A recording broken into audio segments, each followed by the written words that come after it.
So, hello everyone. Thank you very much for making time to join the session today. It is one of the important topics, social work practice. I really want to say thank you to Wayne for making time for us today. We really appreciate, you coming to join us today. I will let Wayne introduce himself, but very, very briefly, Wayne is a very, very, I understand it doesn't matter how many varies you say, it's still one very. So, a very experienced social worker who's done some brilliant work around racism, oppression, marginalization, how to support somebody who might be experiencing that, and how to even identify if that is what you are experiencing as an individual. And so we're very, very privileged to have him join us today. So without going on and on and on till the sun goes down, I will pass on to you, Wayne. Thanks very much, Cynthia. Thank you for the invitation to speak to you and your students this afternoon. Good afternoon, everybody. It's a real pleasure to be here this afternoon. I'm conscious we've only got an hour though, and I'd like to make this session as interactive as possible. So I'm going to get straight into it. My name is Wayne Reid. I'm a professional officer and social worker from BASW, which is the British Association of Social Workers. It was a really kind introduction you gave then, Cynthia, so thanks ever so much for that. Very kind. I suppose I want to emphasise that I don't regard myself as an expert on this subject. I'm very much an equal and a peer to everybody who is in the room. My role this afternoon really is to facilitate and hopefully navigate you through Shades of Bias, which is a resource that was developed by myself and colleagues at BASW. So I'm here to talk to you about Shades of Bias, which is a reflective case study template. The slogan for it is Reveal, Reflect and Repair. Now, this is part of a longer presentation that I usually deliver. There will be some slides that I skim over or that I don't talk about in a great amount of detail. I will pause periodically to invite some questions and comments. I would invite you all really to interrogate me and Shades of Bias as much as possible within the time frame that we've got. So yeah, without further ado, I shall move on. This is a slide just giving an overview of my social work background. I'm not going to dwell on that too much, but just to give you some insight as to the different roles that I've had within social care as an unqualified worker or support worker in some roles, and also as a qualified social worker as well. I will share a copy of this presentation with the organisers, so although I'll be skimming over this presentation this afternoon, you'll be able to look at it in more depth when you get your copy. The next few slides are just a little bit of an insight into BASW, which is the organisation that I represent. BASW is the British Association of Social Workers. Hopefully we have some BASW members in the virtual room this afternoon, and if not, hopefully you're enticed to join us. I can see thumbs up there, so big respect to you, Sharon, and any others who are in the room. And the next couple of slides just give you a little bit of a flavour of the work that we do at BASW. So we have roughly 22,000 members across the UK. We're a member-led organisation, and we pride ourselves on being the strong, independent voice of social work and social workers. This is a bird's eye view of some of the work streams that we're involved in. I mentioned I wouldn't go through this verbatim, so I won't. But when you get your copy of this presentation, you'll see some underlined hyperlinks there. If you click on the links, it will give you more information about some of those work streams. Lots of ways for members to be involved in BASW activities. And ultimately, we're about promoting a collective professional identity for social workers.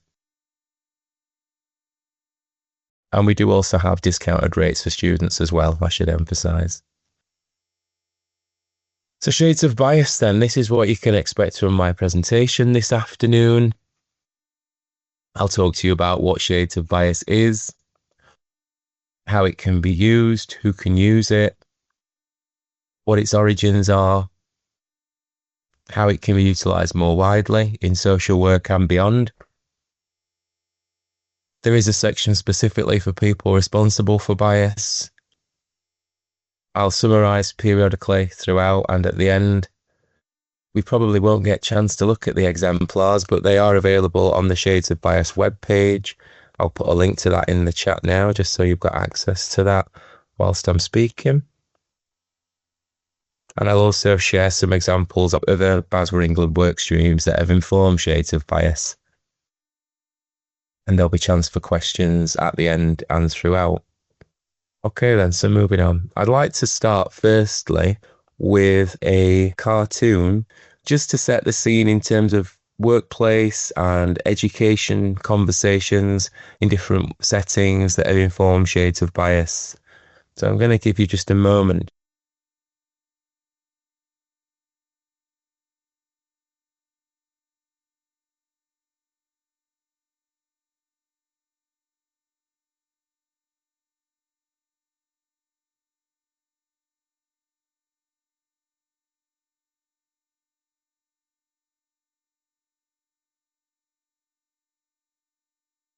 I appreciate the writing might be a little bit small for you. You will be able to view this when you get your copy of the presentation, but hopefully you can decipher that.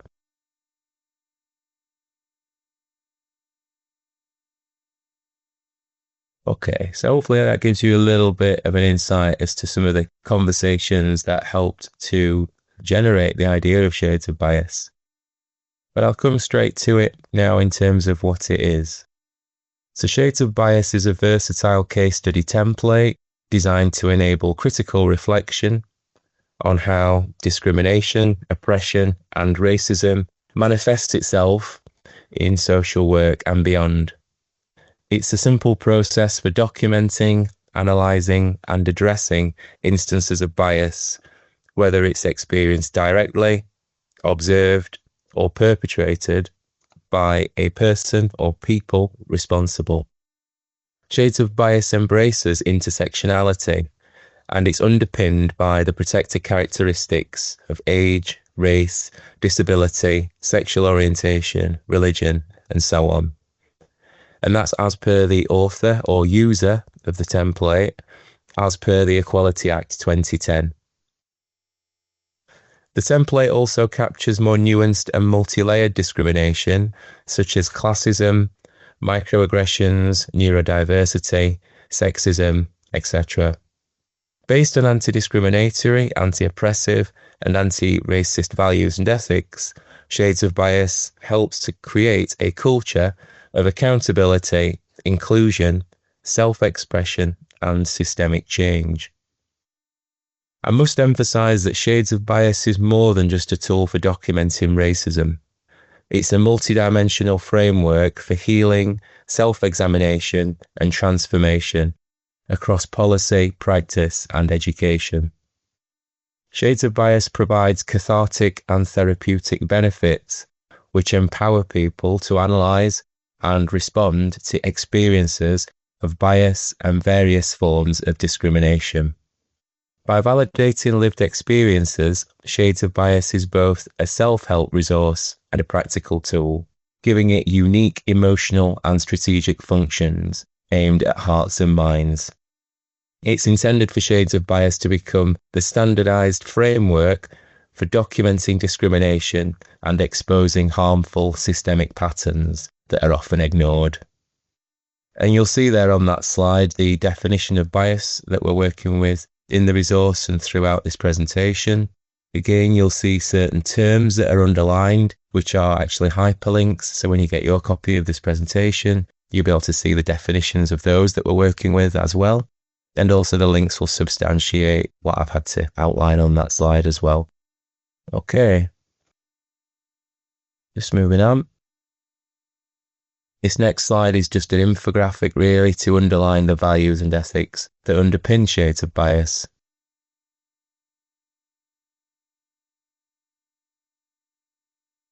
Shades of Bias serves three different groups. Now the first group are victims and survivors of discrimination, oppression and racism. For them, there are cathartic and therapeutic benefits. For people who've experienced discrimination, oppression or racism, Shades of Bias offers a way to process and validate their experiences, reducing the fear of dismissal or gaslighting. Writing about these incidents can help release emotional distress, allowing people to articulate their feelings in a constructive way. It helps victims or survivors make sense of what's happened to recognize patterns of discrimination, and to regain a sense of control over the narrative. By documenting their experiences, individuals can create a tangible record of injustice, which can be used to seek accountability, support, and/or systemic change. This approach reduces isolation as individuals see their experiences reflected in broader structural patterns, rather than as personal failures or isolated incidents. And you'll see there some examples of different wellbeing networks that are available within BASW, and also signposting to wellbeing resources, both of which are important and imperative really for victims and survivors of discrimination, oppression and racism. So that's the first group that Shades of Bias supports. The second group are witnesses and observers. And for them, it's about empowering ethical accountability. People who witness discrimination, oppression, and racism often feel uncertain about how to intervene. Shades of Bias provides a proactive method to acknowledge and challenge effectively. Witnesses and observers can document incidents without putting themselves at risk, ensuring that discrimination, oppression, or racism does not go unnoticed and/or become normalized. Observers can contribute to a growing body of evidence that reveals patterns of systemic injustice professionally and in wider society.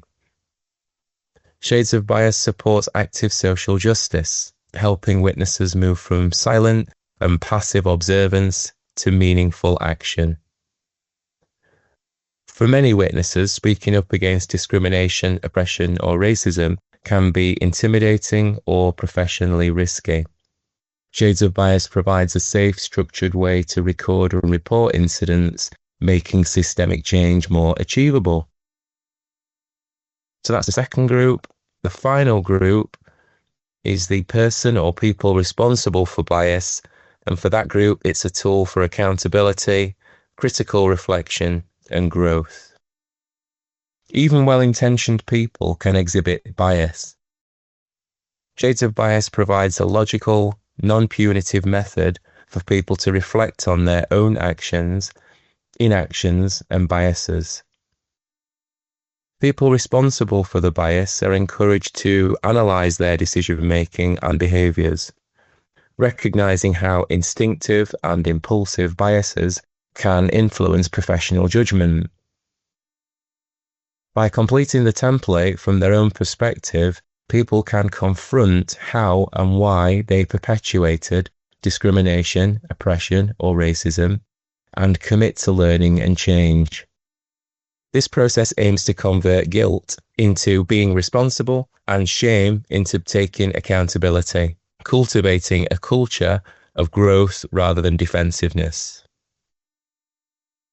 This approach helps to shift from a blame culture to a learning culture, where people actively deconstruct bias and commit to authentic and holistic social justice. Thank you for bearing with those wordy slides there. I hope that makes sense in terms of setting the scene and the foundations in terms of Shades of Bias, in terms of what it is, which groups it serves, and what it hopes to achieve. I just want to emphasize that the final group, the people or person responsible for bias, the premise of Shades of Bias is that we are all guilty of bias at some stage, including myself, that it's innate to human beings, it's intrinsic to, the human condition. So at some point or other, we will all find ourselves in one of these three groups. And that's perfectly normal and, realistic to be expected. Shades of Bias really is about providing an opportunity for people to reflect either personally or privately, if people choose to use it as a reflective tool, like they might use a journal, for example, or people may choose to use it as part of a process, whether that be supervision or an appraisal or a team meeting, or even a part of a sort of formal complaint or something like that. So it has multiple uses. It's universal in terms of the different types of discrimination that it addresses. And it can be used by anybody, really, in any scenario where bias is suspected or confirmed. So I hope that makes sense. Thanks for bearing with me. I'm happy to invite any questions or comments at this stage. Cynthia? Yeah, do come in. Yeah, thank you for that, Wayne. I think that was very, very insightful because it does set the background and give ideas or explanation around shades of bias, talking about witnessing or experiencing bias yourself and how to move on. I just want to find out, so from a placement point of view, if students are on placement, how do they incorporate this into their practice? Will that be by supervision? Will that be by, how does that look like from a placement practice point of view? I think there's multiple ways it could be used by students on placement, really. I think in terms of students' interactions with their colleagues and the hierarchies that they work within placement, there will be scenarios that unfold where bias is suspected or confirmed. So that could be, it could be used personally or privately, really, to address moments of that where students are affected by that, either as victims or survivors or witnesses or observers or even perpetrators, maybe. So that's, sort of one area. Other areas are where students interact and engage with members of the public as part of the course of their work. And again, thinking about the three different groups, they all come into play, I think, when working with the public and the community.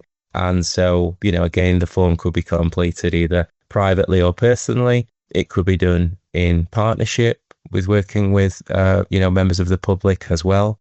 It might be something that's utilised as part of peer supervision or team meetings. So there's a number of different ways. And one of the things that was really important to us when developing shades of bias really is that it's not super prescriptive like many resources and tools can be. It's really important that the user or the author of the template is creative in how they apply it and how they use it. So, there's no one way that shades of bias can be used. It can be used in any scenario where bias is suspected or confirmed. Any other thoughts? Got a shy group here, Cynthia. Well, I'm going to take that most people are on board and they kind of see where I'm coming from with this. I will continue then. But yeah, if people do want to chime in, please just pop your virtual hand up. More than happy to answer any questions or explore things further. Okay, so there's a bold advertising campaign that runs alongside Shades of Bias. This is one of multiple adverts that have been developed.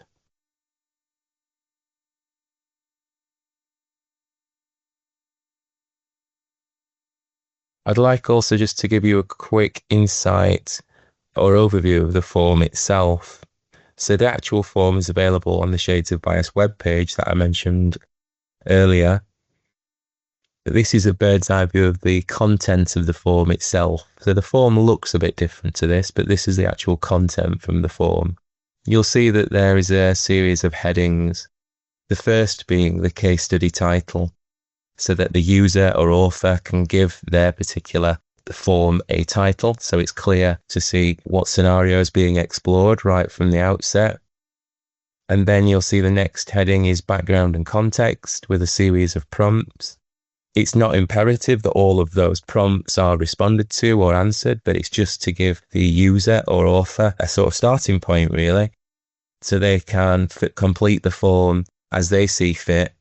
It's just to give them some parameters to work within. But the form can be adapted and modified. It doesn't have to be completed in its set format. The next heading is nature of the incident.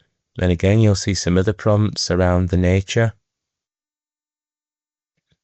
Again, it's not imperative that all those prompts are completed. There may be some prompts that are missing from a particular scenario, so the user might want to add, change, or remove some of the prompts that are there. I'll give you a moment just to have a quick glance at some of those. The next sections are how was the situation handled? And again, few more prompts. And then also a section for reflection and learning. That's reflection and learning for the individual completing the form from one of the 3 perspectives that I mentioned. And also reflection and learning for colleagues or other people that they've come into contact with during that scenario, or reflection and learning for organizations as well. So quite expansive, really. And again, as I say, that can be expanded on further should the user feel that's necessary.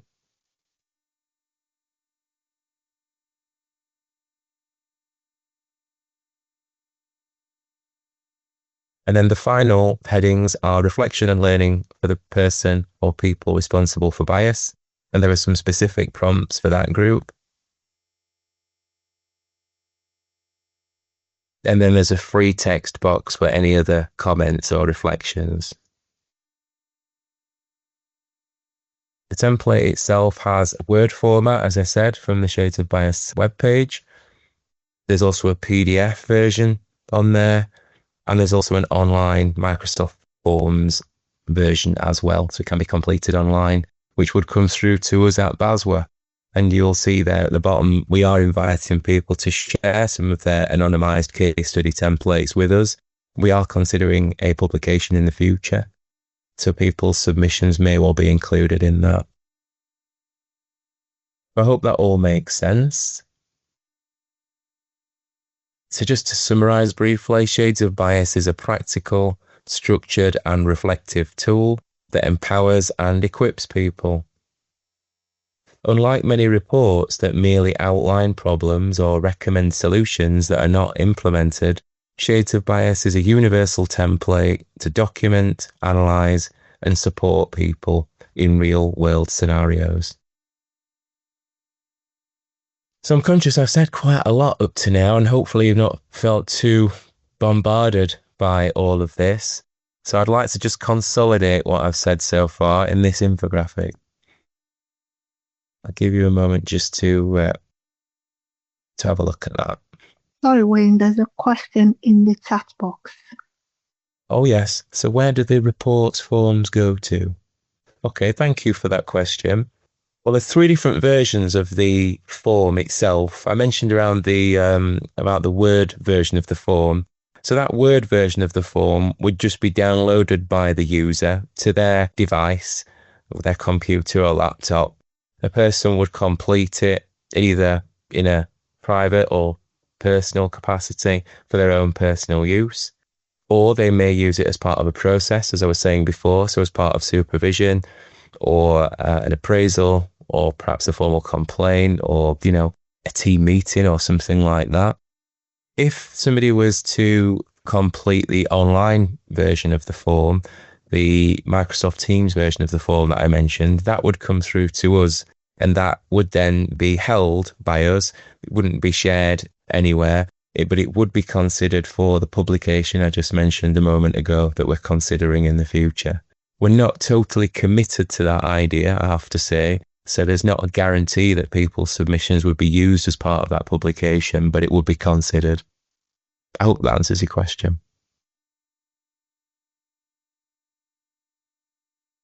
Do you have any other thoughts around anything that I've said so far? Cynthia, you got your hand up? Yeah, I'm just wondering. So obviously, once you've submitted the form, either the Word form or the PDF or the Microsoft one that comes to yourself, what actually happens or what should happen? Do you mean if somebody was to complete the form and to send it through to us?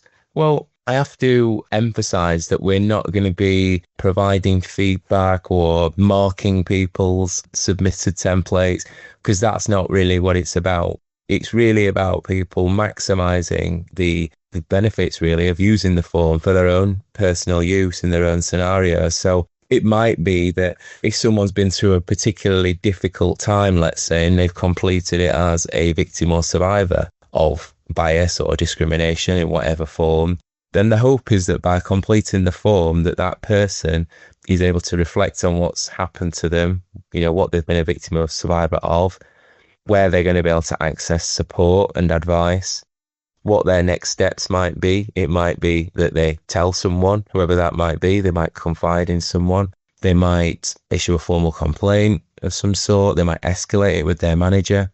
If they're using it in a personal capacity, as some people have done as well, it might encourage them to speak with family, friends, neighbours, etc., and either resolve or address an issue, or at least mediate that scenario as well, if they're a witness or observer.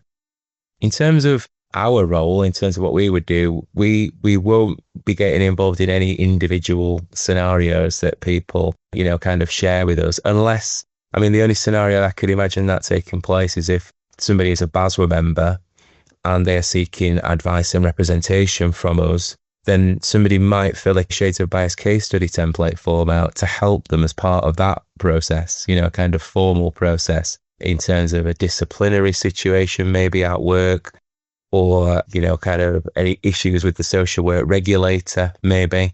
But Shades of Bias would be very much about supplementing existing processes as opposed to replacing any of those processes, if that makes sense. Does that answer your question, Cynthia? Yes, it does. Thank you. Yeah. Okay. Yeah. Any other thoughts from anyone in the group? Lily, let's hear from you. Hi, I was just thinking, people that have filled these forms out, have they kind of came back to you and said if they were helpful, and like with the critical reflection of as well, once they have done that reflection, have they come back to you and kind of said if it's benefited them or not? That's a good question. Thank you, Lily. And they have. The feedback for Shades of Bias has been overwhelmingly positive, really. It was launched in May of last year, so it's coming up to a year old. And during that time, we have been inundated with really positive feedback, which has been really beneficial for obviously the end user, but also for us as well in terms of developing a tool that is actually helping people on the ground, which is what the aim was. You'll be able to see some of the feedback actually on the Shades of Bias webpage. If you view some of the other focus groups, for example, that we've held, there's feedback in those. There's a few articles that have been published. Again, there's some feedback captured in those as well. We've also got a survey, which is available via that webpage. Some of the initial feedback from that has been really positive, and people have given lots of examples of how it's helped them sort of personally and professionally as well. So yeah, really pleased about that. Next big question. Okay, I'm conscious of time, so I shall move on. Here's another advert. I must mention as well that I call them adverts, but actually they're far more than that. They are aimed to generate thought and reflection. They're also aimed to provide some insight as to the situations in which Shades of Bias might be used. So they serve multiple purposes, really, the adverts, not simply just to advertise the resource. Just moving on to the origins then. Shades of Bias was developed by myself and the Black and Ethnic Minority Professional Symposium and the Professional Capabilities and Development Group at BASW, both groups at BASW. And also it was endorsed by the Anti-Racist Movement Arm and School of Shabs. And that was following concerns raised by Black and Global Majority BASW England members, including practice educators who reported racism with students and organisational practices, students themselves who reported racism in social work placements and academic settings, newly qualified social workers who encountered racism in recruitment, everyday practice, career progression, and workplace cultures. These concerns were escalated through BASW, and representations were made to key stakeholders and partners, highlighting systemic racism in social work education, early career pathways, and relevant regulatory frameworks. The development of Shades of Bias coincided with the publication of the Child Safeguarding Review Panel, its Silent Race, Racism and Safeguarding Children report, which highlighted a lack of accountability in addressing racism in safeguarding practices. Shades of Bias is also informed by BASW's Code of Ethics, Social Work England's Professional Standards, and the Social Care Workforce Race and Equality Standards. Shades of Bias is a logical progression from the Anti-Racism in Social Work Activities Report, which BASW published in 2021. The lack of tangible reforms and anti-racism in social work underscores the need for a practitioner-led tool that empowers individuals to document and challenge all forms of discrimination in all settings, hence the conceptualization of the template. Shades of Bias is part of a wider Hearts and Minds campaign to promote social justice in social work. So you'll see there that the origins of Shades of Bias were very much around anti-racism, but the actual resource itself, once developed, covers all forms of discrimination. Okay, so that's the origins. Any thoughts, any questions or comments about the origins? No? I'm hoping that means that I'm making sense and I'm coherent for once. Okay. This next slide, a little bit small, the text, so please bear with me. But I wanted to capture how Shades of Bias can be utilised more widely in policy, practice and education. And so here you'll see a list which is not exhaustive of the different ways in which Shades of Bias might be used in policy, practice and education, and by social workers and other professionals at different stages of their careers. And also how it might be used personally by people outside of work as well. So I'll give you a moment just to have a look at that.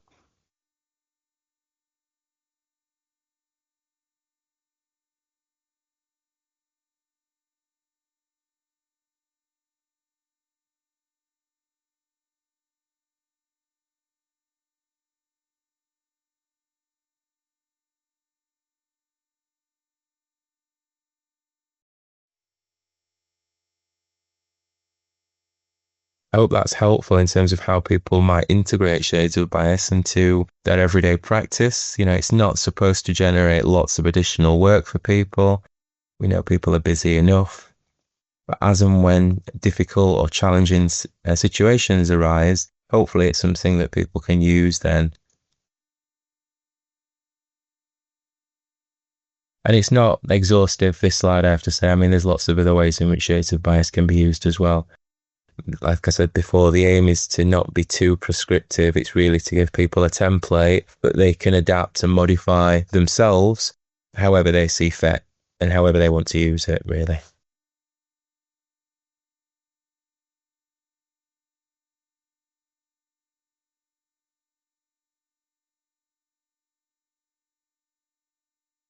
Okay.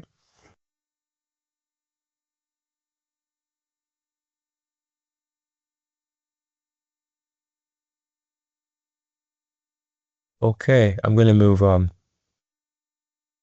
Here's another advert.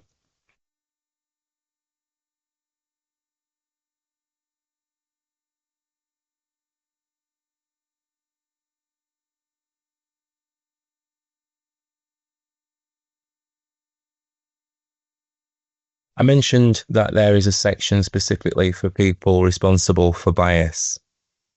And I indicated before what they might get from completing a Shades of Bias form in terms of accountability, growth and self-reflection. It's fair to say in the current hostile environment in which we live that there would be a lot of resistance to somebody completing the form from this perspective. But I still feel there's some mileage and some benefit for people in doing that. And like I said earlier, I include myself in being responsible for bias and all of us here this afternoon, that it's something that is innate to human beings. And it's really a question of self-honesty, really, as to us admitting incidents where we've perhaps been biased.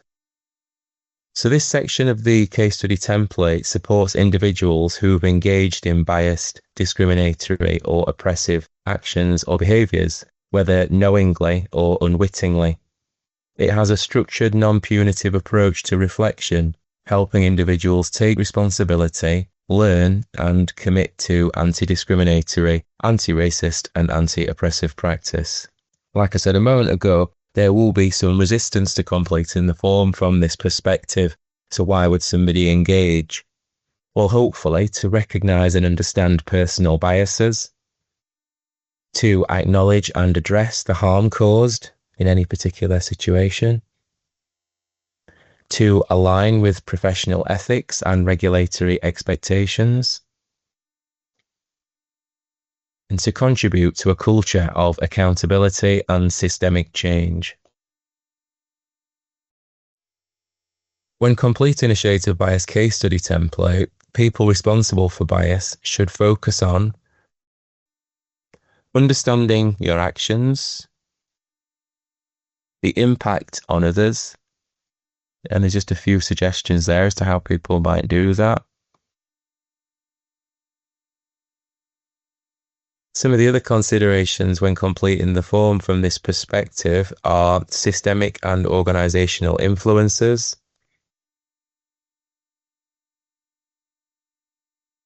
Shades of Bias definitely tests a commitment to change.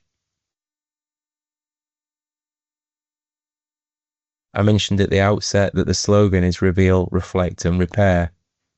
For each of the three groups, it's also about how they can move forward. So again, these are just more considerations when completing the form from that particular perspective in terms of being responsible for bias. Shades of Bias encourages honest self-reflection, and this process can be completed anonymously to promote openness. It can be supported through professional supervision or group discussion. The link there to professional supervision is to the anti-racist supervision template, which we developed at BASW also, which is currently being refreshed actually, but that will link you to the existing form.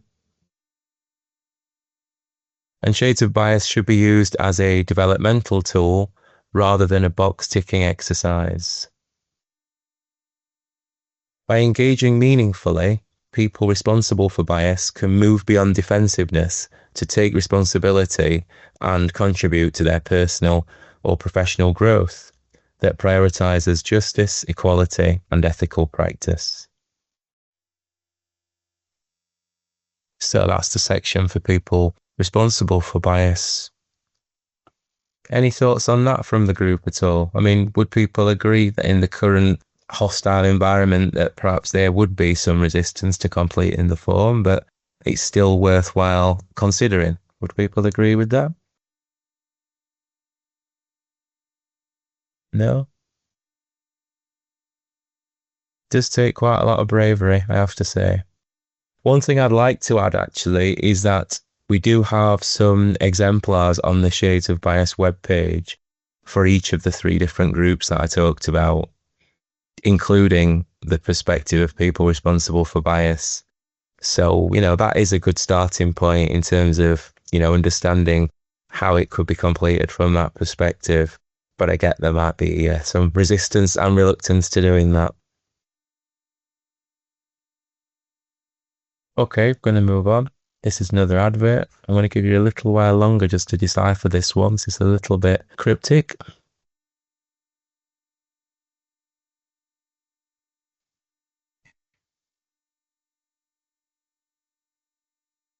Yeah, I just wanted to add, I've just looked at the Microsoft form, the one that comes to you. And I think it's very, very informative, and it does have the exemplars that you talked about. So you can actually see what people are, putting down in their forms, just in case you're unsure of whether it's something you can report or not. So have a look at the forms, especially the Microsoft ones, because that's the one I could actually click the exemplar to see what it actually says. And there are examples of how people have completed it. Yes. The exemplars are on the Shades of Bias webpage and on the Microsoft Forms page as well. So it's on both. Those exemplars are just examples. So it's not that people need to completely mirror and replicate what's within those. It's just to give people a starting point, really. It's really important that when completing the form from whichever perspective that people own it, it's theirs. And if they choose not to share it, that's fine. If they do choose to share it, and obviously do that sensibly and use the exemplars as a guide. And one thing I've not mentioned also is that there is some guidance that sits alongside Shades of Bias. We have brief guidance for people who are on the move or perhaps don't want to do a deep dive. And then there is more detailed guidance as well. people who really want to, do a deep dive on shades of bias or explore something that's quite complicated maybe or complex. It's fair to say that shades of bias can be used superficially or it can be used really deeply, and it's up to the user to decide which way they want to use it, really.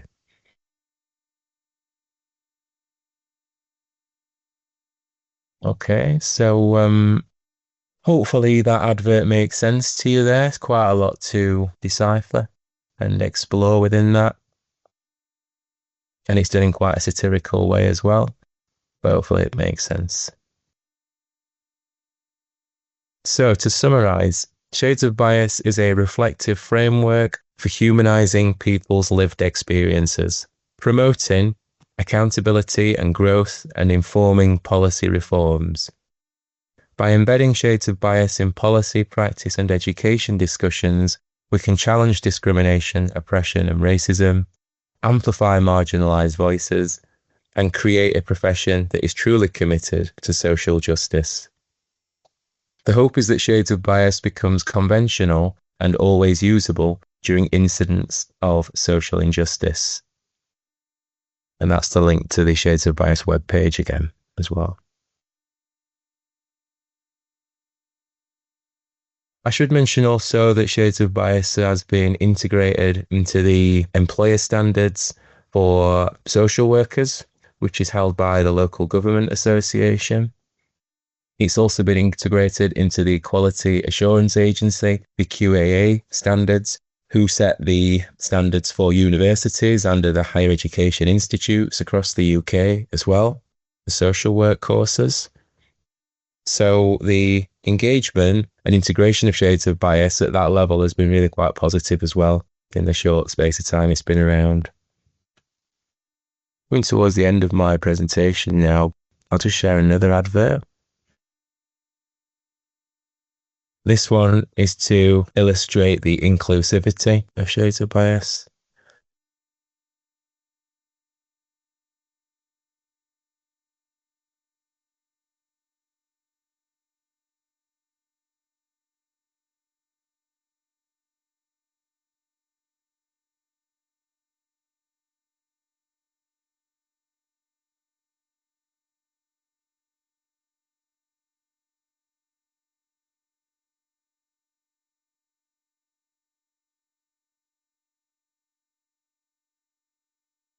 Here's another infographic which consolidates what I've said. It's just the same information but presented slightly different. The reason for the infographics and the adverts are really to appeal to different people's learning styles as well.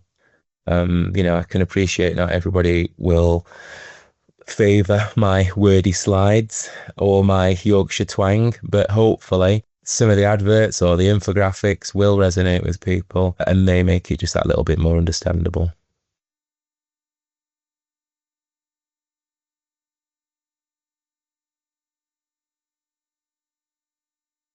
Okay, this is another advert.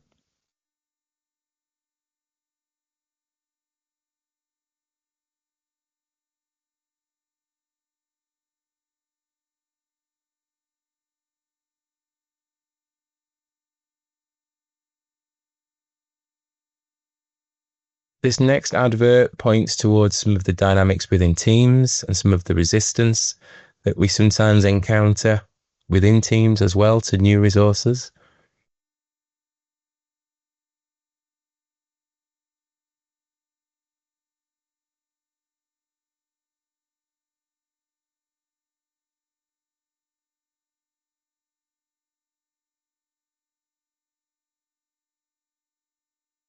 Okay. This next advert is titled The Inescapable All-Seeing Eye, and this represents the lens in which we all view the world, basically, and the fact that we all view the world just that little bit differently, but quite often carrying our own biases and our own perspectives, that colours our view of the world.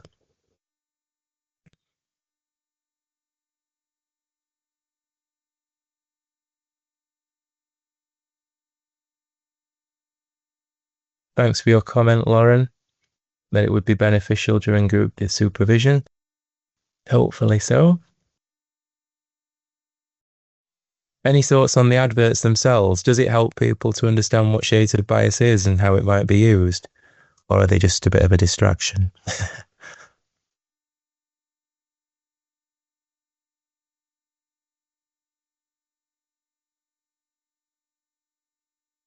Any thoughts? Maybe I've bombarded you with too much info this afternoon. Here's another infographic.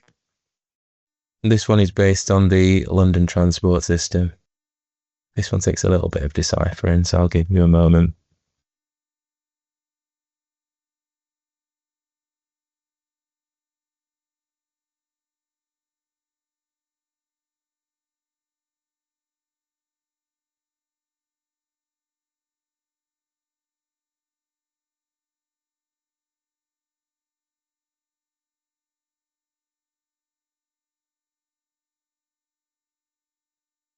Thanks for your comments in the chat, by the way.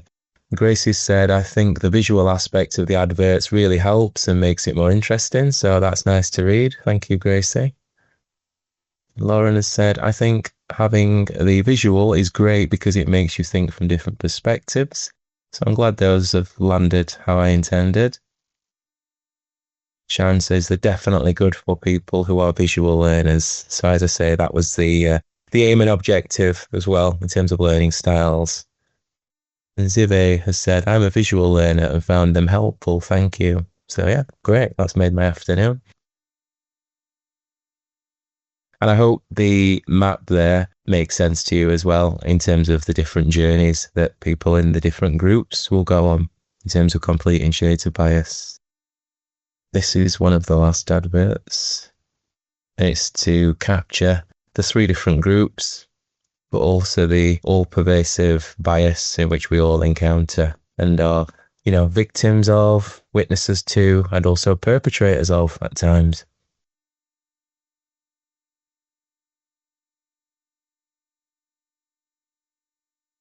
And this last advert really is to capture the exposure that shades of bias has had over the last 12 months, nearly, across the UK, and how we've worked with lots of different organisations, both across the private, public and voluntary sectors. We've worked with people in Scotland, Northern Ireland and Southern Ireland as well. The launch event for Shades of Bias was with the Irish Association of Social Workers. So yeah, really pleased and grateful really that it's been embraced in the way that it has. I mentioned that I would share with you some examples of other work streams that have informed Shades of Bias. So these are different projects which we've embarked on over the last several years, which in some way have all contributed to the development of Shades of Bias. Some you might be familiar with, others perhaps not. If you would like more information on any of those, they are all available on the internet somewhere, but if you'd like to contact me, I'm happy to share the portfolio with you. Thanks for listening to me this afternoon. I hope that resonated with you and was good use of your time. Thanks very much. I'm happy to take any final questions before we get going. Thanks for your lovely comments in the chat as well. Thank you very much, Wayne. Thank you very much to everyone who was able to join us. Joe, is there anything you want to add? No, I don't think so. I think that's really helpful and informative. I think students will be able to take that forward and, it's something to have with them, I think. Yeah, definitely. Perfect. Thank you, everyone. It's lovely out here. I hope it is wherever you are. Thank you. Yeah, Thank bye, you. everybody. Thank Thanks, you. everyone. Bye. Thank you. Bye. Bye.